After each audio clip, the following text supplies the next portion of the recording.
तर नमस्कार विद्यार्थी मित्रांनो, मी धीरज ठाकरे तुमचं पुन्हा एकदा स्वागत करतो आपल्या डी-टी एज्युकेशन या यूट्यूब चॅनलवरती. तर बघा आपण आजच्या व्हिडिओमध्ये सायन्स पार्ट 1 चॅप्टर नंबर 1 ग्रॅव्हिटेशनला अगदी सरळ आणि सोप्या पद्धतीने आज आपण अभ्यासणार आहोत. तर बघा आजचा हा व्हिडिओ बोर्ड्स पॉइंट ऑफ व्ह्यूने असणार आहे.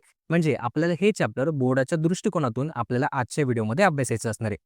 सगळ्यात आधी ह्या चॅप्टरला आपण समजून घेणार आहोत. त्यानंतर बोर्डाच्या परीक्षेसाठी ह्या चॅप्टरमधनं कुठले क्वेश्चन्स आहेत जे तुम्हाला आय-एम-पी असणार आहेत ते क्वेश्चन्स देखील आपण आजच्या व्हिडिओमध्ये बघणार आहोत. तर बघा सगळ्यात आधी या चॅप्टरमधून कुठले टॉपिक्स आहेत जे आपल्याला अभ्यासायचे आहेत ते आधी आपण बघूया. तर बघा पहिला टॉपिक आहे आपला ग्रॅव्हिटेशन. तर बघा चॅप्टरचं नावच ग्रॅव्हिटेशन आहे म्हणजे आपल्याला ग्रॅव्हिटेशन बद्दल अभ्यासायचं असणार आहे. त्यानंतर बघा दुसरा टॉपिक आहे सर्क्युलर मोशन आणि सेंट्रिपिटल फोर्स. आता बघा ह्या टॉपिकमध्ये फक्त आपल्याला डेफिनेशन आय-एम-पी आहे. सर्क्युलर मोशन आणि सेंट्रिपिटल फोर्स या दोन्ही टॉपिकची डेफिनेशन आपल्याला बोर्ड एक्झाममध्ये विचारली जाते. त्यानंतर तिसरा टॉपिक आहे केपलर्स लॉ. आता बघा ह्या चॅप्टरमधला सगळ्यात मोस्ट आय-एम-पी टॉपिक असणार आहे केपलर्स लॉ. तर बघा बोर्ड एक्झाम 2020 मध्ये, 2022 मध्ये आणि 2023 मध्ये तुम्हाला केपलर्स लॉवरती क्वेश्चन हे विचारले गेले आहेत. म्हणजे दाट शक्यता आहे की तुम्हाला 2026 मध्ये केपलर्स लॉवरती क्वेश्चन विचारले जाऊ शकतात. जर तुम्हाला 2026च्या परीक्षेमध्ये क्वेश्चन आला तर हा क्वेश्चन तुम्हाला 3 मार्क्ससाठीचा असणार आहे. तुम्हाला इझिली 3 मार्क्स केपलर्स लॉमुळे इझिली मिळू शकतात. त्यानंतर बघा पुढचा टॉपिक आहे Newton's universal law of gravitation. आता बघा यामध्ये फक्त आपल्याला न्यूटन्स युनिव्हर्सल लॉ ऑफ ग्रॅव्हिटेशनची डेफिनेशन आय-एम-पी आहे आणि त्याखाली दिलेला फोर्सचा फॉर्म्युला आपल्याला आय-एम-पी असणार आहे. आता बघा ह्या टॉपिकवरती तुम्हाला 2024च्या परीक्षेमध्ये प्रश्न विचारलेला आहे. म्हणजे दाट शक्यता आहे की तुम्हाला 2026 मध्ये देखील तुम्हाला 2 मार्क्ससाठी क्वेश्चन हा विचारला जाऊ शकतो. त्यानंतर बघा पुढचा टॉपिक आहे ॲक्सेलरेशन ड्यू टू ग्रॅव्हिटी. आता बघा ॲक्सेलरेशन ड्यू टू ग्रॅव्हिटी ह्या टॉपिकमध्ये आपल्याला डेफिनेशन आय-एम-पी आहे आणि ॲक्सेलरेशन ड्यू टू ग्रॅव्हिटीचे व्हेरिएशन्स आपल्याला अभ्यासायचे. तर बघा ह्या टॉपिकवरती तुम्हाला 2019 आणि 2020 मध्ये क्वेश्चन हा विचारला गेलेला आहे. म्हणजे तुम्हाला 2026 मध्ये देखील या टॉपिकवरती क्वेश्चन विचारला जाऊ शकतो. आता बघा ह्या टॉपिकवरती क्वेश्चन कसा असतो, एक तर तुम्हाला फिल इन द ब्लँक्समध्ये क्वेश्चन विचारला जाईल किंवा ट्रू आणि फॉल्समध्ये तुम्हाला क्वेश्चन हा विचारला जातो. त्यानंतर बघा पुढचा टॉपिक आहे मास आणि वेट. तर बघा ह्या टॉपिकवरती तुम्हाला डिफरन्स बिटवीनसाठी क्वेश्चन हा विचारला जातो आणि हा क्वेश्चन तुम्हाला 2 मार्क्ससाठीचा असतो. आता बघा ह्या टॉपिकवरती तुम्हाला 2020 मध्ये आणि 2023च्या परीक्षेमध्ये प्रश्न विचारला गेलेला आहे. म्हणजे तुम्हाला 2026 मध्ये या टॉपिकवरती क्वेश्चन विचारला जाऊ शकतो. जर क्वेश्चन आला तर हा क्वेश्चन तुम्हाला 2 मार्क्ससाठी आय-एम-पी असणार आहे. त्यानंतर बघा पुढचा टॉपिक आहे फ्री फॉल आणि इस्केप व्हेलॉसिटी. आता बघा यामध्ये फक्त फ्री फॉलची डेफिनेशन आय-एम-पी आहे आणि इस्केप व्हेलॉसिटीची डेफिनेशन आय-एम-पी आहे. तर बघा डेफिनेशन देखील तुम्हाला 2024च्या परीक्षेमध्ये विचारलेलं आहे.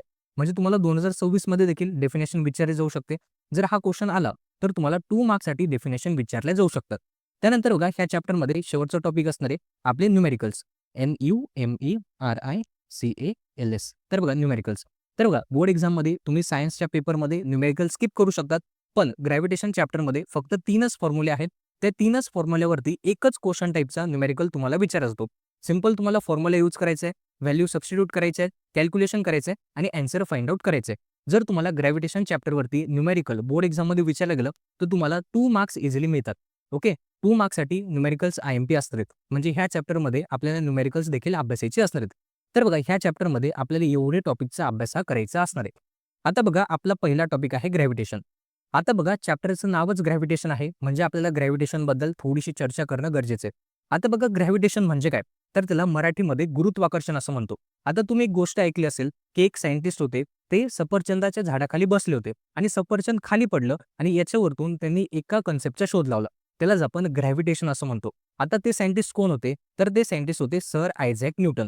आता बघा ह्या स्लाइडमध्ये जेवढ्या पण गोष्टी येलो कलरने हायलाइट केलेल्या आहेत त्या सगळ्या गोष्टी तुम्हाला एमसीक्यूसाठी आय-एम-पी असणार आहेत.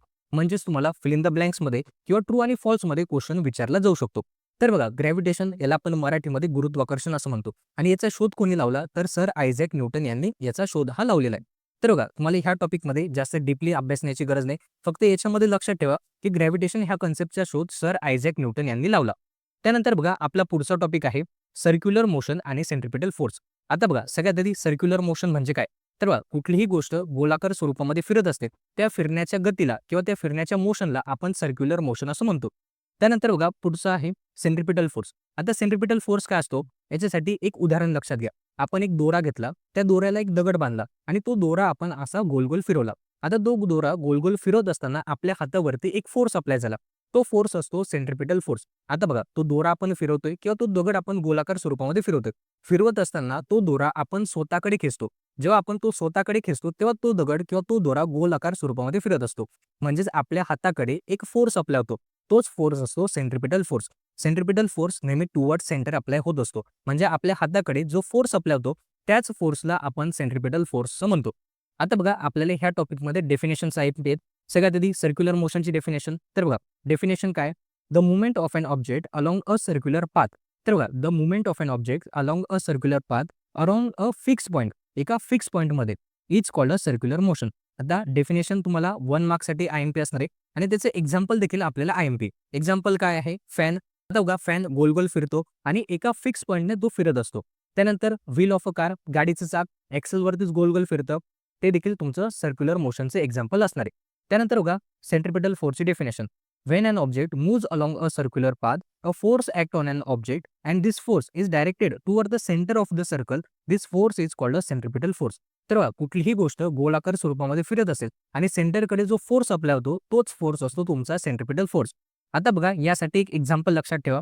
Motion of a moon around the earth हे तुमचं सेंट्रिपिटल फोर्सचं एक्झाम्पल असणार आहे. आता बघा पृथ्वी सेंटरवरती आहे आणि चंद्र त्या पृथ्वीभोवती गोल गोल फिरत असतो. आता चंद्र पृथ्वीभोवती फिरतो यामागे कारण काय असणार आहे? तर सेंट्रिपिटल फोर्स. चंद्रामुळे पृथ्वीवरती एक फोर्स अप्लाय होतो. तोच फोर्स असतो तुमचा centripetal force.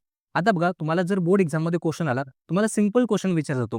Define circular motion आणि डिफाईन सेंट्रिपिटल फोर्स. तुम्हाला याचा आन्सर कसं लिहायचं? सगळ्यात आधी डेफिनेशन तुम्ही लिहिणार. त्यानंतर एक्झाम्पल तुम्हाला लिहायचे. 1 मार्क्स तुम्हाला मिळून जाईल. त्यानंतर सेंट्रिपिटल फोर्सची डेफिनेशन तुम्ही लिहिणार आणि त्याचे एक्झाम्पल तुम्ही लिहिणार 1 मार्क्ससाठी. जर तुम्हाला हा क्वेश्चन बोर्ड एक्झाममध्ये विचारला गेला तर 2 मार्क्ससाठी हा क्वेश्चन तुम्हाला IMP असणार आहे. फक्त तुम्हाला डेफिनेशन ही विचारली जाते. त्यासाठी तुम्हाला डेफिनेशन लर्न करायची. यानंतर बघा आपला पुढचा टॉपिक आहे केपलर्स लॉ. आता बघा सगळ्यात आधी केपलर कोण होता? तर बघा केपलर एक सायंटिस्ट होता. त्याने काहीतरी ऑब्झर्वेशन केलं आणि त्याने 3 लॉ डिस्कव्हर केले. ते 3 लॉ आपल्याला अभ्यासायचे असणार आहेत. अगदी सिंपल लॉ आहेत. फक्त नीट लक्ष द्या की ते लॉज काय आहेत. ते लॉज आपण समजून घेऊ. तर बघा सगळ्यात आधी पहिला लॉ आहे the orbit of the planet is an ellipse. तर बघा पहिला लॉ काय म्हणतो? The orbit of the planet is an ellipse with the sun at the one of a foci. तर सगळ्यात आधी एक गोष्ट लक्षात घ्या. हा आहे आपला सर्कल. ओके. या सर्कलला एक सेंटर असतो आणि हा आहे आपला इलिप्स. आता बघा इलिप्सला एक सेंटर नसतो, तर इलिप्सला 2 सेंटर असतात. या ठिकाणी एक सेंटर असतो आणि ह्या ठिकाणी एक सेंटर असतो. पहिल्याला आपण F1 म्हणतो आणि दुसऱ्याला आपण F2 असं म्हणतो. आता हा जो सेंटर असतो इलिप्सचा त्याला आपण फोकस असं म्हणतो. जसं सर्कलच्या सेंटरला सेंटर म्हणतो तसा इलिप्सच्या सेंटरला आपण फोकस असं म्हणत असतो. एक असेल तर फोकस, 2 असेल तर फोकाय. एवढं लक्षात घ्या. आता केपलरचा पहिला लॉ काय म्हणतो? The orbit of the planet is an ellipse. सूर्याभोवती जे ग्रह फिरतात ते लंब वर्तुळाकार फिरत असतात. म्हणजे हा तुमचा सन आहे. या सन भोवती जे प्लॅनेट फिरतात हे लंब वर्तुळाकार म्हणजे इलेप्टिकल पाथमध्ये फिरत असतात. हा फक्त केपलरचा पहिला लॉ आहे. आणि सन काय असतो? सन एका फोकसवरती सिच्युएटेड असतो. फक्त एवढाच केपलरचा पहिला लॉ आहे. पहिला लॉ कळाला काय आहे? The orbit of the planet is an ellipse with the sun at the one of the foci. म्हणजे प्लॅनेट तुमचे लंब वर्तुळाकार म्हणजे इलेप्टिकल पाथला फॉलो करतात आणि सन एका फोकसवरती सिच्युएटेड असतो. एवढाच तुमचा पहिला लॉ आहे. यानंतर बघा केपलरचा सेकंड लॉ. सेकंड लॉ काय म्हणतो? The line joining the planet and sun sweeps the equal area in equal interval of time. याचा थोडक्यात अर्थ मी तुम्हाला सांगतो. जो ग्रह सूर्याच्या जवळ आहे तो फास्ट चालतो आणि जो ग्रह सूर्यापासून लांब आहे तो स्लो चालतो. याच्या डायग्रामवरून लक्षात घ्या. हा प्लॅनेट आहे ए प्लॅनेट. ह्या ए प्लॅनेटला इथनं इथपर्यंत जायला जेवढा वेळ लागतो तेवढाच वेळ ह्या प्लॅनेटला इथपर्यंत जाण्यासाठी लागतो. आता बघा हा प्लॅनेट इथं जवळ आहे म्हणजे हा फास्ट चालणार आणि हा प्लॅनेट इथं दूर आहे म्हणजे हा स्लो चालणार. पण बघा हा एरिया जो आहे हा एरिया ह्या ठिकाणी जास्त दिसतोय कारण की ह्या ठिकाणी प्लॅनेट जवळ आहे आणि हा एरिया थोडासा तुम्हाला कमी दिसतोय सुरुवातीला. पण बघा हा एरिया आणि हा एरिया तुमचा सारखाच असणार आहे आणि प्लॅनेट काय करतो? हे दोन्ही area equal interval of time मध्ये कव्हर करतो. थोडक्यात लक्षात घ्या. जो ग्रह सूर्याच्या जवळ आहे तो फास्ट चालतो आणि जो ग्रह सूर्यापासून लांब आहे तो थोडासा स्लो चालतो. एवढाच तुमचा केपलरचा सेकंड लॉ आहे. लॉ काय? The line joining the planet म्हणजे ही जी लाईन आहे जी प्लॅनेटला जॉईन करते with the sun equal area sweep करते. म्हणजे हा जो एरिया आहे हा इक्वल असतो ह्या एरियाच्या इक्वल आणि इक्वल टाइम पिरियडमध्ये एरिया कव्हर अप होत असतो. एवढाच तुमचा केपलरचा सेकंड लॉ आहे. त्यानंतर बघा केपलरचा थर्ड लॉ. आता बघा जो तुमचा सेकंड लॉ आहे तोच तुमचा थर्ड लॉ आहे. केपलरने फक्त या ठिकाणी एक मॅथमॅटिकल इक्वेशन तुम्हाला दिलेले आहे.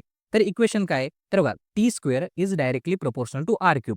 आता टी स्क्वेअर काय? टाइम पिरियड ऑफ रिव्होल्यूशन आणि आर काय आहे तुमचा? आर आहे mean distance of the planet from the sun. फक्त ह्या एवढं एक मॅथमॅटिकल इक्वेशन लक्षात ठेवा. त्याच्यावरून तुम्ही डेफिनेशन इझिली लिहू शकता. तर बघा केपलरच्या थर्ड लॉची डेफिनेशन काय किंवा केपलरचा थर्ड लॉ काय? तर बघा the square of its period of revolution म्हणजे टीचा square around the sun is directly proportional to the cube of mean distance of the planet from the sun from the सन.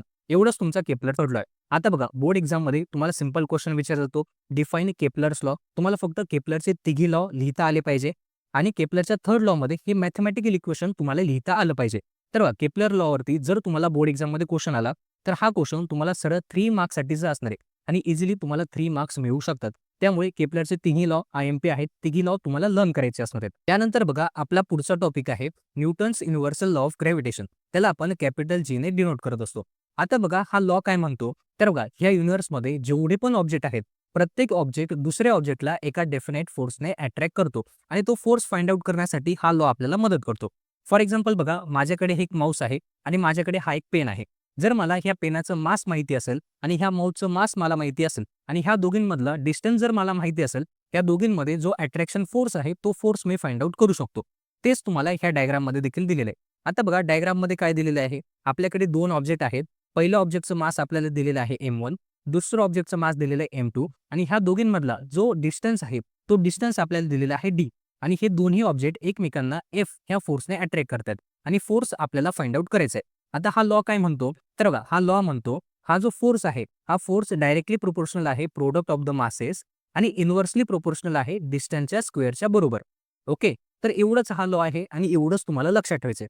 आता बघा जर तुम्ही हे दोन्ही टर्म्स जर आपण कंबाईन केला तर काय लिहू शकतो, F is directly proportional to product of the masses आणि इन्व्हर्सली प्रोपोर्शनल टू डिस्टन्सचा स्क्वेअर.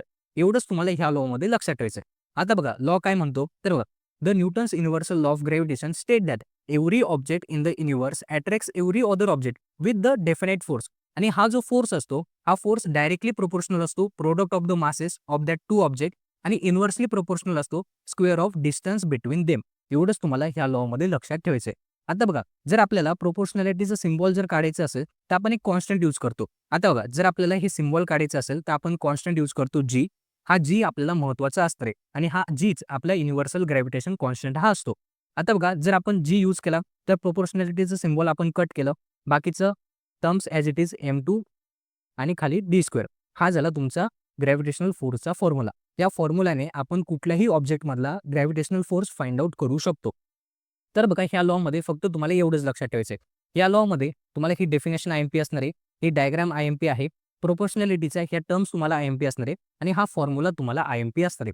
बोर्ड एक्झाममध्ये जर तुम्हाला क्वेश्चन विचारला गेला, सिंपल तुम्हाला विचारला जाऊ शकतो, define Newton's universal law of gravitation. असा क्वेश्चन आला, सिंपल तुम्हाला डेफिनेशन लिहायची आहे. त्या डेफिनेशनवरतून तुम्ही ही डायग्राम ड्रॉ करू शकतात आणि हा फॉर्म्युला तुम्ही डायरेक्ट लिहू शकतात. तुम्हाला 2 मार्क्ससाठी किंवा 3 मार्क्ससाठी बोर्ड एक्झाममध्ये डायरेक्ट क्वेश्चन हा विचारला जातो. आता बघा या सगळ्यावरतून आपण एक फॉर्म्युला डिराईव्ह केला ग्रॅव्हिटेशनल फोर्सचा. आता बघा हा फॉर्म्युला काय, F is equal to G M1 M2 upon R². आता बघा ह्या फॉर्म्युल्यामध्ये M1 आणि M2 हे तुमचे मासेस आहेत आणि R तुमच्या त्या ऑब्जेक्टमधला डिस्टन्स आहे. पण ह्या ठिकाणी आपण जो G यूज केला युनिव्हर्सल ग्रॅव्हिटेशन कॉन्स्टंट तो काय आहे, तर ती तुमची कॉन्स्टंट टर्म असणार आहे. आता बघा ह्या टर्मवरती देखील तुम्हाला बोर्ड एक्झाममध्ये क्वेश्चन विचारला जातो. आता बघा ह्या टर्मचं SI युनिट असणार आहे न्यूटन मीटर स्क्वेअर पर kg/2. आता बघा हे झालं तुमचं SI युनिट. आता CGS युनिट तुम्हाला माहिती आहे का, तर बघा SI युनिट आणि CGS युनिट हे तुम्हाला क्लास 11th मध्ये पहिल्या चॅप्टरमध्ये तुम्हाला अभ्यासायचं आहे. ऑलरेडी आपण क्लास 9th मध्ये अभ्यासलेला आहे. तर याचं CGS युनिट काय असणार आहे, सगळ्यात SI युनिट आणि CGS युनिट मधला डिफरन्स समजून घ्या. तर बघा SI युनिट काय असतं, जे युनिट मोठे आहेत त्याला आपण SI युनिट म्हणतो आणि जे युनिट छोटे आहेत त्याला आपण CGS युनिट असं म्हणतो. फॉर एक्झाम्पल kg हे तुमचं SI युनिट आहे, ग्रॅम तुमचं CGS युनिट असणार आहे. त्यानंतर मीटर हे तुमचं SI युनिट आहे, सेंटीमीटर हे तुमचं CGS युनिट असणार आहे. त्यानंतर न्यूटन तुमचं SI युनिट आहे आणि डायन हे तुमचं CGS युनिट असणार आहे. एवढं लक्षात आलं. आता बघा यालाच तुम्ही CGS युनिटमध्ये कशा पद्धतीने लिहू शकतात, न्यूटनचं तुम्ही लिहिणार डायन, मीटरचं लिहिणार तुम्ही सेंटीमीटर स्क्वेअर आणि kgचं लिहिणार तुम्ही ग्रॅम स्क्वेअर. हे तुमचं झालं युनिव्हर्सल ग्रॅव्हिटेशन कॉन्स्टंटचं CGS युनिट. ओके, आता बघा तुम्हाला SI युनिटच बोर्ड एक्झाममध्ये विचारलं जातं, पण बघा हे देखील तुम्हाला लक्षात ठेवायचं असणार आहे. आता बघा याची व्हॅल्यू जी असते ही व्हॅल्यू देखील तुम्हाला IMP आहे. ही व्हॅल्यू डिराइव्ड असते, ही व्हॅल्यू सायंटिफिकली डिराइव्ड असते, ही व्हॅल्यू फिक्स असते. आता बघा ही value throughout the universe fix आहे, ही व्हॅल्यू चेंज होत नाही. ही व्हॅल्यू देखील तुम्हाला बोर्ड एक्झामसाठी IMP असणार आहे. तर बघा ह्या टॉपिकमध्ये तुम्हाला Gचं SI युनिट IMP आहे, SI युनिट लक्षात ठेवा आणि ही व्हॅल्यू जी आहे 6.673 इंटू 10⁻11 ही व्हॅल्यू देखील तुम्हाला लक्षात ठेवायचं असणार आहे. या टॉपिकमध्ये एवढ्याच गोष्टी IMP आहेत, ह्या तुम्हाला फिल इन द ब्लँक्समध्ये किंवा ट्रू आणि फॉल्समध्ये विचारल्या जाऊ शकतात. ओके, क्लिअर झाला टॉपिक. यानंतर बघा पुढचा टॉपिक आहे अर्थ ग्रॅव्हिटेशन ॲक्सेलरेशन. आता बघा याला आपण स्मॉल जीने डिनोट करतो. आता बघा बरेचसे विद्यार्थी कॅपिटल जी मध्ये आणि स्मॉल जी मध्ये गोंधळ करतात. कॅपिटल जी काय आहे? कॅपिटल जी आहे आपला युनिव्हर्सल ग्रॅव्हिटेशन कॉन्स्टंट. त्याची व्हॅल्यू फिक्स असते, ती व्हॅल्यू चेंज होत नाही, हे तुम्हाला लक्षात ठेवायचं आहे. आणि स्मॉल जी काय असतो? तो असतो तुमचा ॲक्सेलरेशन ड्यू टू ग्रॅव्हिटी. ही व्हॅल्यू तुमची चेंज होत असते. आता बघा ॲक्सेलरेशन ड्यू टू ग्रॅव्हिटी म्हणजे काय? तर बघा जे ॲक्सेलरेशन ग्रॅव्हिटेशनल फोर्समुळे डेव्हलप होतं त्याला आपण ॲक्सेलरेशन ड्यू टू ग्रॅव्हिटी असं म्हणतो. तर बघा the acceleration produced in a body due to gravitational force is called acceleration due to gravity. एवढंच तुम्हाला लक्षात ठेवायचं आहे. आता बघा याच्यासाठी एक फॉर्म्युला आहे, तो फॉर्म्युला देखील आपल्याला आयएमपी आहे. फॉर्म्युला काय आहे? Small G is equal to capital G into M upon R square. या ठिकाणी कॅपिटल जी तुमचा युनिव्हर्सल ग्रॅव्हिटेशन कॉन्स्टंट आहे, एम तुमचा मास आहे आणि आर तुमचा डिस्टन्स असणार आहे. हा फॉर्म्युला तुम्हाला लक्षात ठेवायचा आहे. आता बघा यामध्ये तुम्हाला एसआय युनिट महत्वाचं आहे. स्मॉल जीचं एसआय युनिट असतं मीटर पर सेकंड स्क्वेअर आणि स्मॉल जीची व्हॅल्यू जी असते ती व्हॅल्यू असते 9.77 मीटर पर सेकंड स्क्वेअर. ही व्हॅल्यू व्हेरी होत असते. ओके, त्या कंडिशन्स पण आपल्याला अभ्यासाचे आहेत आणि ही व्हॅल्यू आपण अप्रॉक्सिमेटली 10 मीटर पर सेकंड स्क्वेअर घेत असतो. आता 10 मीटर पर सेकंड स्क्वेअर का घेतो? आपल्याला न्यूमेरिकल सॉल्व्ह करण्यासाठी किंवा कॅल्क्युलेशन करण्यासाठी इझी झालं पाहिजे म्हणून ही व्हॅल्यू आपण 10 मीटर पर सेकंड स्क्वेअर धरून चालत असतो. आता बघा जेव्हा तुम्ही क्लास 11च्या फिजिक्स या सब्जेक्टला अभ्यासणार तुम्हाला प्रत्येक न्यूमेरिकलमध्ये ही व्हॅल्यू यूज करायची. त्यामुळे ही व्हॅल्यू आत्ताच लक्षात ठेवा. आता बघा पुढे आहे आपल्याला variation in acceleration due to gravity. आपल्याला व्हेरिएशन्स अभ्यासायचे. ही व्हॅल्यू चेंज होते तर कशा पद्धतीने चेंज होते, कुठल्या फॅक्टरमुळे चेंज होते ते आपल्याला अभ्यासायचे. सगळ्यात आधी एक गोष्ट तुम्ही लक्षात ठेवा. तर बघा आपली पृथ्वी जी आहे ही पूर्णपणे गोलाकार स्वरूपाची नाही, ही थोडीशी लंब आकार स्वरूपाची आहे. यामध्ये बघा हे तुमचं अर्थचं सेंटर आहे. या ठिकाणी तुमचे पोल्स असतात आणि ह्या ठिकाणी तुमचे इक्वेटर असतात. आता बघा सेंटर पासून पोल पर्यंतचे डिस्टन्स हे डिस्टन्स तुमचं कमी आहे आणि सेंटर पासून इक्वेटर पर्यंतचे डिस्टन्स तुमचं जास्त आहे. आता आपण एक फॉर्म्युला अभ्यासलेला आहे. फॉर्म्युला काय आहे? G is equal to capital G into M upon R square. हा फॉर्म्युला आपण बघितला ॲक्सेलरेशन ड्यू टू ग्रॅव्हिटीचा. या फॉर्म्युल्यावरून एक गोष्ट आपल्याला लक्षात येते. G is directly proportional to mass आणि inversely proportional to radius square.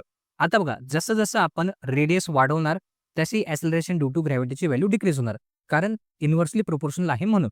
जसं जसं आरची व्हॅल्यू आपण कमी करणार ॲक्सेलरेशन ड्यू टू ग्रॅव्हिटीची व्हॅल्यू वाढणार. आता तुम्हीच मला सांगा पोल्स पर्यंतचं डिस्टन्स जास्त आहे का कमी आहे? डिस्टन्स कमी आहे म्हणजे ॲक्सेलरेशन ड्यू टू ग्रॅव्हिटी काय असणार आहे? या ठिकाणी जास्त असणार आहे. आता सेंटर पासून इक्वेटर पर्यंतचं डिस्टन्स काय आहे? हे डिस्टन्स तुमचं जास्त आहे म्हणजे ॲक्सेलरेशन ड्यू टू ग्रॅव्हिटीची व्हॅल्यू काय असणार आहे? तुमची कमी असणार आहे. हे आहे तुमचं पहिलं व्हेरिएशन. काय लक्षात ठेवणार? Acceleration due to gravity value highest at the poles आणि लोएस्ट ॲट द इक्वेटर्स. एवढंच तुम्हाला यामध्ये लक्षात ठेवायचं आहे. यानंतर बघा पुढचं व्हेरिएशन असणार आहे. तर बघा चेंज विथ द हाईट आणि चेंज विथ द डेप्थ. आता बघा हे व्हेरिएशन तुम्ही नीट लक्षात घ्या. आता बघा जसं जसं आपण उंचावरती जाणार तसं तसं रेडियस वाढत जाणार. रेडियस वाढणार म्हणजे ॲक्सेलरेशन ड्यू टू ग्रॅव्हिटीची व्हॅल्यू कमी होणार, कारण की इन्व्हर्सली प्रोपोर्शनल आहे.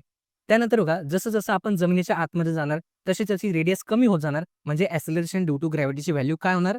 वाढणार तर नाही, व्हॅल्यू वाढत नाही, व्हॅल्यू तुमची कमी होते. जसं जसं तुम्ही उंचावर जाणार रेडियस वाढत जाते. जेव्हा रेडियस वाढते तेव्हा मासचा फॅक्टर नसतो, त्यामुळे ॲक्सेलरेशन ड्यू टू ग्रॅव्हिटीची व्हॅल्यू कमी होते. आणि जसं जसं तुम्ही जमिनीच्या आतमध्ये जाणार रेडियस तर कमी होते पण मास देखील कमी होत असतं, त्यामुळे ही व्हॅल्यू डिक्रीज होते. हे नीट लक्षात घ्या. तर बघा बरेचसे विद्यार्थी म्हणतील की सर तुम्ही म्हटले रेडियस वाढणार तर ॲक्सेलरेशन ड्यू टू ग्रॅव्हिटीची व्हॅल्यू कमी होणार. जर रेडियस कमी होणार तर ॲक्सेलरेशन ड्यू टू ग्रॅव्हिटीची व्हॅल्यू वाढणार. पण बघा जमिनीच्या आतमध्ये गेल्यावर जरी रेडियस कमी होत असेल तेव्हा मास सुद्धा कमी होत असतं, त्यामुळे व्हॅल्यू वाढण्याच्या ऐवजी डिक्रीज होत असते. फक्त एवढं तुम्हाला लक्षात ठेवायचं. काय लक्षात ठेवणार? पोल्सवरती फक्त व्हॅल्यू जास्त असते, इक्वेटरवरती कमी असणार आहे. जमिनीचं जसं जसं वरती जाणार तरी पण कमी असणार आहे. जमिनीच्या आतमध्ये गेलो तरी पण कमी होत जाणार आहे. हे व्हेरिएशन्स तुम्हाला लक्षात ठेवायचे. लक्षात ठेवताना फक्त काय लक्षात ठेवणार? Highest at the poles, lowest at the equators. जमिनीच्या आतमध्ये गेलो तरी व्हॅल्यू कमीच असणार आहे. जमिनीपासून उंचवरती गेलो तरी व्हॅल्यू कमीच असणार आहे. फक्त एवढं लक्षात ठेवा की highest at the poles. Okay, so आता बघा ॲक्सेलरेशन ड्यू टू ग्रॅव्हिटी ही चेंज होत असते प्लेस टू प्लेस. प्रत्येक प्लॅनेटवरती डिफरंट असते. त्यानंतर आता मूनवरती ही जी व्हॅल्यू असते 1/6 असते अर्थपेक्षा. म्हणजे बघा जर अर्थवरती ॲक्सेलरेशन ड्यू टू ग्रॅव्हिटीची व्हॅल्यू 60 असेल तर मूनवरती किती असणार आहे? 1/6 असणार आहे म्हणजे मूनवरती ही व्हॅल्यू 10 असणार आहे. फक्त एवढंच तुम्हाला लक्षात ठेवायचं आहे. ओके, यानंतर बघा पुढचा टॉपिक आहे आपला मास आणि वेट. आता बघा मास आणि वेट मधला डिफरन्स बिटवीनचा क्वेश्चन आपल्याला आयएमपी असणार आहे. बोर्ड एक्झाममध्ये तुम्हाला 2 मार्क्ससाठी हा क्वेश्चन विचारला जाऊ शकतो आणि मे बी 2026 मध्ये तुम्हाला हा क्वेश्चन विचारला जाणार आहे. ओके, सो आता बघा मास आणि वेट मधला डिफरन्स आपल्याला लक्षात घ्यायचं आहे. सगळ्यात आधी मास काय असतं? तर बघा कुठल्याही वस्तूचं जे वस्तुमान असतं म्हणजे त्या वस्तूमध्ये किती वजन आहे त्याला आपण मास असं म्हणत असतो. आणि वेट काय असतं, तर वेट हा एक प्रकारचा फोर्स असतो. म्हणजे एखाद्या ऑब्जेक्टला ग्रॅव्हिटेशनल फोर्स किती याच्याने अट्रॅक्ट करतो त्याला आपण वेट असं म्हणत असतो. आता बघा तुम्ही दवाखान्यात जातात, दवाखान्यात गेल्यावरती तुमचं वजन कशामध्ये मोजतात? वजन किलोग्रॅममध्ये मोजतात का न्यूटनमध्ये मोजतात? बरोबर आहे, किलोग्रॅममध्ये मोजतात. आता बघा ते वजन तुम्ही दवाखान्यात करा, घरी येऊन करा किंवा शाळेमध्ये किंवा किंवा दुसऱ्या गावाला जाऊन करा. ते वजन तुमचं सारखंच असणार आहे. जर तुम्ही ते वजन दवाखान्यात केलं, तुमचं वजन आलं 30 किलो. ते तुम्ही घरी केलं, ते 30 किलोच येणार आहे. तुम्ही शाळेत केलं 30 किलोच येणार आहे. जर तुम्ही दुसऱ्या गावाला जाऊन केलं, तरी ते वजन 30 किलोच येणार आहे. म्हणजे याच्यावरून काय लक्षात येतं, मास जे असतं, मास चेंज होत नाही. मास हे थ्रूआउट द युनिव्हर्स कॉन्स्टंट असतं. ती व्हॅल्यू चेंज होत नाही. पण बघा वेट काय असतं? वेट तुमचं चेंज होतं. कारण की वेट काय आहे? वेट आहे फोर्स आणि वेट डिपेंड असतो तुमचा ॲक्सेलरेशन ड्यू टू ग्रॅव्हिटीवरती.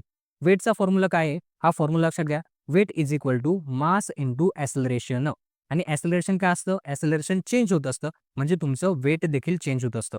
आता वेट हा एक प्रकारचा फोर्स आहे. वेट आपण न्यूटनमध्ये मेजर करत असतो आणि मास आपण किलोग्रॅममध्ये मेजर करत असतो. हे डिफरन्स तुम्हाला लक्षात ठेवायचे. आता बघा मासचं युनिट असणार आहे केजी आणि वेटचं युनिट असणार आहे न्यूटन. आता बघा मास ही तुमची स्केलर क्वांटिटी आहे. मासला फक्त मॅग्निट्यूड असतो, मासला डायरेक्शन नसतं. त्यानंतर बघा वेट तुमची व्हेक्टर क्वांटिटी असणार आहे. वेट हा एक प्रकारचा फोर्स आहे. फोर्सला डायरेक्शन पण असते आणि फोर्सला तुम्हाला मॅग्निट्यूड देखील असतो. जेव्हा तुम्ही क्लास 11th मध्ये जाणार तुम्हाला व्हेक्टर नावाचं सेपरेट चॅप्टर तुम्हाला अभ्यासायचं आहे. त्यामध्ये तुम्हाला लक्षात येईल की फोर्स हा व्हेक्टर क्वांटिटी कशा पद्धतीने आहे. फक्त ह्या लेव्हलला तुम्ही लक्षात ठेवा की फोर्सला मॅग्निट्यूड पण असतो आणि डायरेक्शन सुद्धा असतं. ज्याला मॅग्निट्यूड आणि डायरेक्शन असतं ती तुमची व्हेक्टर क्वांटिटी असते. ओके. सो आता बघा वेट आहे हे चेंज होत नाही, हे चेंज नसतं, हे प्लेस टू प्लेस सारखंच असतं. त्यानंतर वेट तुमचं ॲक्सेलरेशनवरती डिपेंड करतं. ॲक्सेलरेशन चेंज होत असतं. त्यामुळे वेटची व्हॅल्यू देखील तुमची चेंज होत असते. एवढंच तुम्हाला डिफरन्स बिटवीनमध्ये लक्षात ठेवायचं आहे. ओके, क्लिअर झालं टॉपिक. यानंतर पुढे आता पुढचा टॉपिक आहे फ्री फॉल. आता फ्री फॉल काय असतं? फ्री फॉल अगदी सिंपल टॉपिक आहे. यामध्ये फक्त तुम्हाला डेफिनेशन आय-एम-पी असणार आहे. डेफिनेशन 1 मार्क्ससाठी तुम्हाला विचारली जाऊ शकते. डेफिनेशन तुम्हाला लक्षात ठेवायची. फ्री फॉल काय असतं? एखादं ऑब्जेक्ट जर आपण हवेमध्ये सोडलं, ओके, म्हणजे हे ऑब्जेक्ट हा पेन जर मी सोडला, या पेनवरती 2 फोर्स अप्लाय होतात. पहिला फोर्स असतो तुमचा ग्रॅव्हिटेशनल फोर्स ज्याला खाली खेचतो आहे आणि दुसरा असतो तुमचा एअर रेझिस्टन्स. या ठिकाणी हवा आहे. हवा देखील ह्या पेनाला खाली पडण्यापासून रोखत असते. जेव्हा एखादं ऑब्जेक्ट जेव्हा हवेमध्ये आपण सोडतो, तेव्हा फक्त एकच फोर्स अप्लाय होत असतो आणि तो फोर्स तुमचा ग्रॅव्हिटेशनल फोर्स असतो. ओके, ग्रॅव्हिटेशनल फोर्स असतो. त्यालाच आपण फ्री फॉल असं म्हणतो. फ्री फॉलची कंडिशन काय आली? काय? जेव्हा फक्त ग्रॅव्हिटेशनल फोर्स एखाद्या ऑब्जेक्टवरती अप्लाय होत असतो, त्याला आपण फ्री फॉलची कंडिशन असं म्हणतो. तर बघा, whenever an object falls toward the earth, influence of the force of gravity alone. हे लक्षात ठेवा. Influence of the force of gravity alone. फक्त एकच सिंगल फोर्स आणि तो पण ग्रॅव्हिटेशनल फोर्स. त्यालाच आपण फ्री फॉल असं म्हणत असतो. ओके, फ्री फॉल केव्हा पॉसिबल असतं? फ्री फॉल तेव्हाच पॉसिबल असतं जेव्हा त्याच्यावरती एकच फोर्स अप्लाय होतो आणि तो तुमचा ग्रॅव्हिटेशनल फोर्स असं असतो. आता बघा बोर्ड एक्झाममध्ये क्वेश्चन आला, सिंपल तुम्हाला विचारेल डिफाईन फ्री फॉल. फक्त तुम्हाला ही डेफिनेशन 1 मार्क्ससाठी आय-एम-पी असणार आहे. ही डेफिनेशन ॲज इट इज तुम्हाला लर्न करायची. यानंतर बघा आपला पुढचा टॉपिक आहे इस्केप व्हेलॉसिटी. आता बघा इस्केप व्हेलॉसिटी काय असते? एक उदाहरण लक्षात घ्या. हा पेन आहे. हा पेन जर मला पृथ्वीच्या बाहेर फेकायचा आहे, तर याला किती स्पीडने फेकला पाहिजे? म्हणजे याला किती इनिशियल व्हेलॉसिटी दिली पाहिजे? त्या इनिशियल व्हेलॉसिटीलाच आपण इस्केप व्हेलॉसिटी असं म्हणतो. आता बघा डेफिनेशन काय आहे? When an object thrown vertically upward from the surface of the earth. म्हणजे हे ऑब्जेक्ट मला व्हर्टिकली फेकायचे वरती, पृथ्वीच्या बाहेर फेकायचे मला. द मिनिमम इनिशियल व्हेलॉसिटी म्हणजे किती मिनिमम इनिशियल व्हेलॉसिटी मी दिली पाहिजे? हा ऑब्जेक्ट पृथ्वीच्या बाहेर गेला पाहिजे ग्रॅव्हिटेशनल फोर्सला ओव्हरकम करण्यासाठी. म्हणजे हे ऑब्जेक्ट जर मी वरती फेकलं तर याच्यावरती ग्रॅव्हिटेशनल फोर्स अट्रॅक्ट होईल आणि पृथ्वी त्याला स्वतःकडे खेचेल. पण मला मिनिमम इनिशियल व्हेलॉसिटी किती दिली पाहिजे की हे ऑब्जेक्ट डायरेक्ट पृथ्वीच्या बाहेर गेलं पाहिजे ग्रॅव्हिटेशनल फोर्सला ओव्हरकम करून. तरच आपण इस्केप व्हेलॉसिटी असं म्हणतो. आता बघा इस्केप व्हेलॉसिटीचा हा फॉर्म्युला आहे. हा फॉर्म्युला लक्षात ठेवा. तुम्हाला 1 मार्क्ससाठी हा फॉर्म्युला विचारला जाऊ शकतो. आता बघा ह्या फॉर्म्युल्यापेक्षा आपल्याला ही व्हॅल्यू इम्पॉर्टंट असणार आहे. आता ही व्हॅल्यू काय आहे? 11.2 किलोमीटर पर सेकंद. ही व्हॅल्यू तुम्हाला लक्षात ठेवायची. म्हणजे हा पेन जर मला पृथ्वीच्या बाहेर फेकायचा असेल, याला मिनिमम इनिशियल व्हेलॉसिटी किती दिली पाहिजे? हा 11.2 किलोमीटर प्रति सेकंदाने ट्रॅव्हल केला पाहिजे. एवढी व्हेलॉसिटी मी याला द्यायला पाहिजे. तेव्हा हा पेन पृथ्वीच्या बाहेर जाऊ शकतो. एवढंच तुम्हाला इस्केप व्हेलॉसिटीची कन्सेप्ट आहे. जर तुम्हाला बोर्ड एक्झाममध्ये क्वेश्चन आला तर सिंपल तुम्हाला डेफिनेशन विचारतील 1 मार्क्ससाठी. एवढंच तुम्हाला यामध्ये लक्षात ठेवायचं आहे. यानंतर बघा पुढचा टॉपिक आहे न्यूमेरिकल्स. आता बघा न्यूमेरिकलसाठी फक्त ही 3 फॉर्म्युले आहेत. हे 3 फॉर्म्युले आपल्याला अभ्यासायचे आहेत. आता बघा ही 3 फॉर्म्युले तुम्हाला क्लास 11च्या फिजिक्ससाठी मोस्ट आय-एम-पी असणार आहेत. तुमची क्लास 11ची पूर्ण फिजिक्स या 3 फॉर्म्युल्यावरतीच आहे. क्लास 11मध्ये फक्त हे 3च फॉर्म्युले आहेत जे तुम्हाला अभ्यासायचे असणार आहेत. याला आपण न्यूटन्स लॉज ऑफ मोशन असं देखील म्हणतो. आता बघा हे फॉर्म्युले काय आहेत? तर बघा पहिला फॉर्म्युला आहे V = U + GT. आता ह्या ठिकाणी V काय आहे? V आहे तुमचा फायनल वेलोसिटी. U काय आहे? U आहे तुमची इनिशियल वेलोसिटी. G काय आहे? G आहे तुमचा acceleration due to gravity. T काय असणार आहे? Time period. त्यानंतर पुढचा फॉर्म्युला आहे H = UT + ½ GT². या ठिकाणी H काय असणार आहे? H आहे तुमचा डिस्प्लेसमेंट. बरेचसे विद्यार्थी H मध्ये गोंधळ करतात. H काय आहे? डिस्प्लेसमेंट, डिस्टन्स नाही. डिस्टन्स आणि डिस्प्लेसमेंटमध्ये फरक असतो. आता बघा डिस्टन्स काय असतं? तर डिस्टन्स आणि डिस्प्लेसमेंट मधली ही कन्सेप्ट आपण क्लिअर करून घेऊ. तर बघा ह्या ठिकाणी ए पॉइंट आहे आणि ह्या ठिकाणी तुमचा बी पॉइंट आहे. ओके, आणि हे डिस्टन्स आहे तुमचं टोटल 10 मीटर. ओके, हे डिस्टन्स आहे तुमचं 10 मीटर. आता बघा एक आपला विद्यार्थी आहे. ओके, हा विद्यार्थी आहे. हा विद्यार्थी ह्या पॉइंट पासून, ओके, आपण एक ट्राय करू. ओके, हा विद्यार्थी ह्या पॉइंट पासून ह्या पॉइंट पर्यंत गेला. त्याने 10 मीटर ट्रॅव्हल केलं. त्यानंतर हा विद्यार्थी परत ह्या पॉइंटला आला. त्याने 10 मीटर ट्रॅव्हल केलं. आता त्याने डिस्टन्स किती कव्हर केलं? पहिले गेला इकडनं 10 मीटर. ओके, त्यानंतर परत तिकडनं आला, या ठिकाणी आला तो 10 मीटर प्लस 10 मीटर. तर त्याने डिस्टन्स ट्रॅव्हल केलं 20 मीटर. हे झालं तुमचं डिस्टन्स. आता डिस्प्लेसमेंट काय आहे? डिस्प्लेसमेंट आपण इनिशियल पोझिशन पासून कॅल्क्युलेट करत असतो. म्हणजे तो ह्या पॉइंटला आहे, परत फिरून तो ह्याच पॉइंटला आला. त्याचं डिस्प्लेसमेंट किती झालं? 0 झालं. तर डिस्प्लेसमेंट नीट लक्षात घ्या. डिस्टन्स वेगळी कन्सेप्ट आहे आणि डिस्प्लेसमेंट वेगळी कन्सेप्ट आहे. आता बघा हे सगळं तुम्हाला क्लास 11मध्ये डेप्थमध्ये अभ्यासायचं आहे. क्लास 10मध्ये फक्त तुम्हाला फॉर्म्युले इम्पॉर्टंट आहेत आणि त्या टर्म्स तुम्हाला समजल्या पाहिजे. H काय असतो? H असतं तुमचं डिस्प्लेसमेंट. त्यानंतर U काय आहे? U आहे तुमचं इनिशियल वेलोसिटी. T आहे तुमचा टाईम पिरियड. त्यानंतर हाफ G आहे तुमचा ॲक्सेलरेशन ड्यू टू ग्रॅव्हिटी आणि T असणार आहे तुमचा टाईम पिरियड. ओके, त्यानंतर थर्ड फॉर्म्युला आहे V² = U² + 2GH. या ठिकाणी V तुमचा फायनल वेलोसिटी, U तुमची इनिशियल वेलोसिटी, G असणार आहे तुमचा ॲक्सेलरेशन ड्यू टू ग्रॅव्हिटी आणि H असणार आहे तुमचं डिस्प्लेसमेंट. आता बघा हे फक्त फॉर्म्युले तुम्ही लर्न करून ठेवा आणि ह्या फॉर्म्युल्यामध्ये ज्या टर्म्स आपण यूज केल्या त्या टर्म्स कोणत्या आहेत ते तुम्ही नीट लक्षात ठेवा. आता बघा क्लास 10मध्ये जर तुम्हाला क्वेश्चन विचारला जाईल तर एवढा एकच क्वेश्चन टाईप आहे जो तुम्हाला बोर्ड एक्झाममध्ये विचारला जातोय किंवा हाच क्वेश्चन टाईप तुम्हाला विचारला जातो.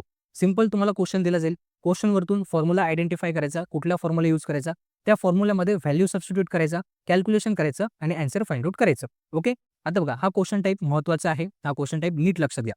आता बघा आपल्याला क्वेश्चन काय दिलेला आहे? An object take 5 seconds to reach the ground from the height of 5 meter on the planet. What is the value of G? आपल्याला G ची व्हॅल्यू म्हणजे ॲक्सेलरेशन ड्यू टू ग्रॅव्हिटीची व्हॅल्यू आपल्याला फाइंड आउट करायची.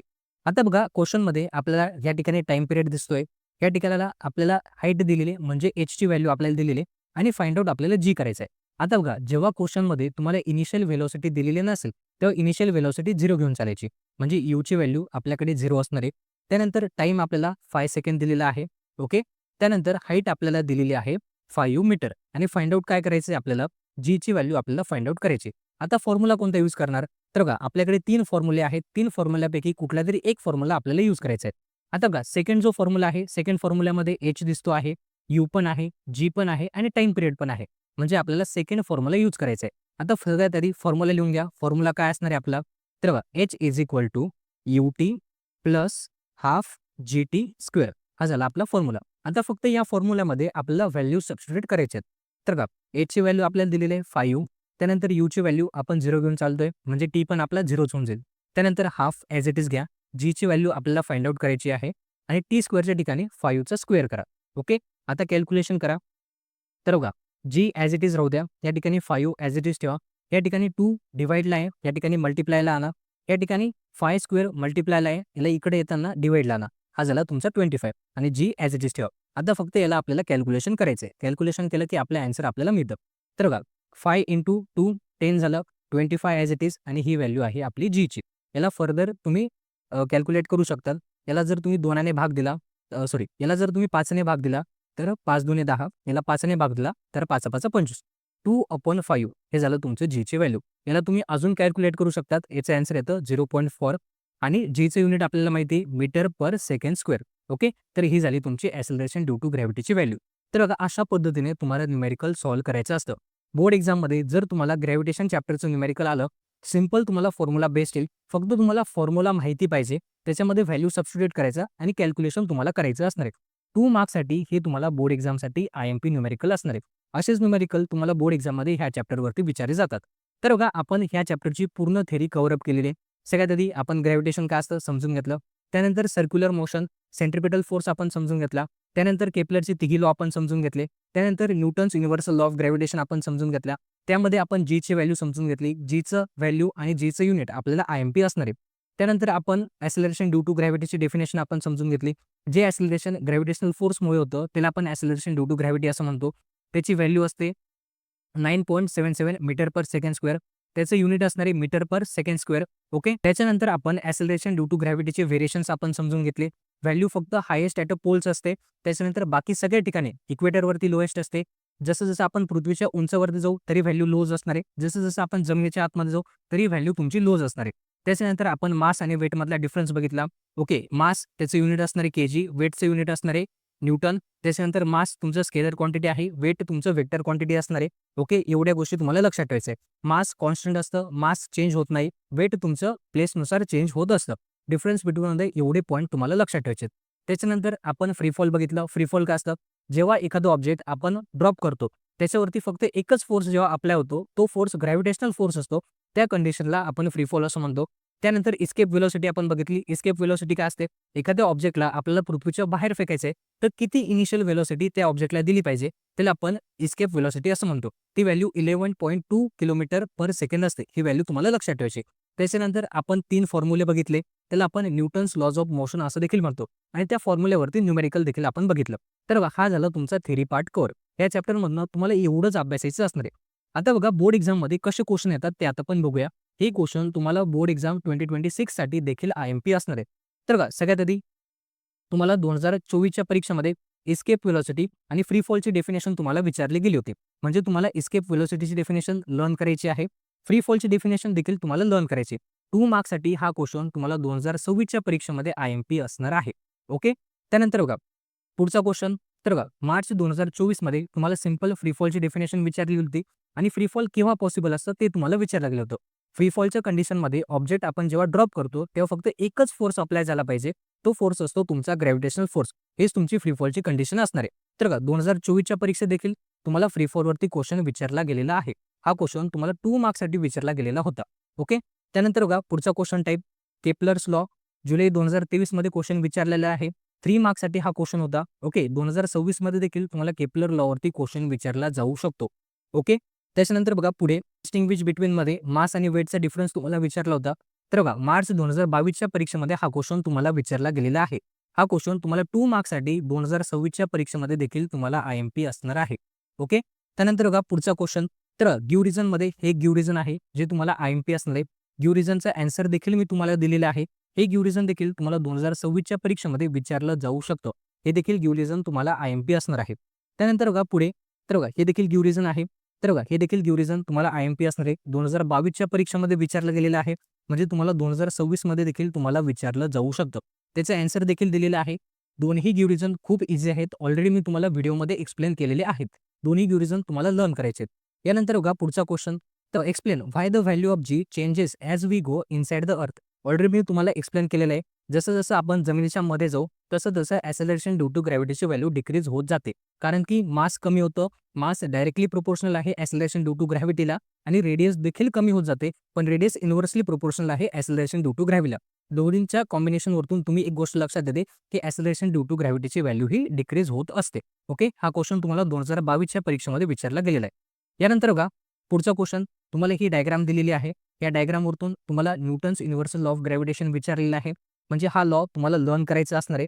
हा लॉ तुम्हाला 2 मार्क्ससाठी IMP असणार आहे. हा क्वेश्चन तुम्हाला 2026च्या परीक्षेमध्ये देखील तुम्हाला विचारला जाऊ शकतो. ओके. ऑलरेडी हा क्वेश्चन मार्च 2020 मध्ये तुम्हाला विचारलेला आहे. ओके. या डायग्रामवरती 2 क्वेश्चन्स आहेत. हे दोन्ही क्वेश्चन्स तुम्हाला आयएमपी असणार आहे. पहिल्या क्वेश्चनमध्ये तुम्हाला काय दिलेलं आहे. तर बघा जर आपण 2 ऑब्जेक्टमधलं डिस्टन्स जर आपण ट्रिपल केलं तर ग्रॅव्हिटेशनल फोर्समध्ये काय चेंज होणार आहे. तर बघा आपल्याला एक गोष्ट माहिती आहे की फोर्स हा इन्व्हर्सली प्रोपोर्शनल असतो डिस्टन्सच्या स्क्वेअरला. जर आपण डिस्टन्स ट्रिपल केलं म्हणजे हा 3चा काय होणार आहे स्क्वेअर होणार आहे. ओव्हरऑल फॉर्म्युला कशा पद्धतीने लिहू शकता तुम्ही. तर आन्सर अशा पद्धतीने लिहायचं. सगळ्यात आधी force is inversely proportional to distance square. त्यानंतर इथं 3 सबस्टिट्यूट करायचा. त्यानंतर फक्त कॅल्क्युलेशन शो करायचं आणि याचं आन्सर तुम्हाला लिहायचं असणार आहे. 1 मार्क्ससाठी हा देखील क्वेश्चन तुम्हाला त्या डायग्रामवरती बोर्ड एक्झाममध्ये विचारला जाऊ शकतो. ओके. त्यानंतर पुढचा क्वेश्चन सेम आहे. आपल्याला माहिती आहे फोर्स हा डायरेक्टली प्रोपोर्शनल असतो मासला. जर मास तुमचं डबल केलं तर फोर्स पण तुमचा काय होणार आहे, डबल होणार आहे. एवढं तुम्हाला लक्षात ठेवायचं आहे. ओके, क्वेश्चन कळाला? डायग्रामवरती तुम्हाला 3 मार्क्सचे क्वेश्चन किंवा 2 मार्क्सचे क्वेश्चन IMP असणार आहेत. ओके, यानंतर बघा एवढंच आहे आपल्याला ह्या चॅप्टरमध्ये अभ्यासायचं. आय होप की तुम्हाला हे चॅप्टर समजलं असेल. इम्पोर्टंट क्वेश्चन जे सांगितले ते लर्न करा आणि हा व्हिडिओ जर तुम्हाला आवडला असेल तर व्हिडिओला नक्की लाईक करा.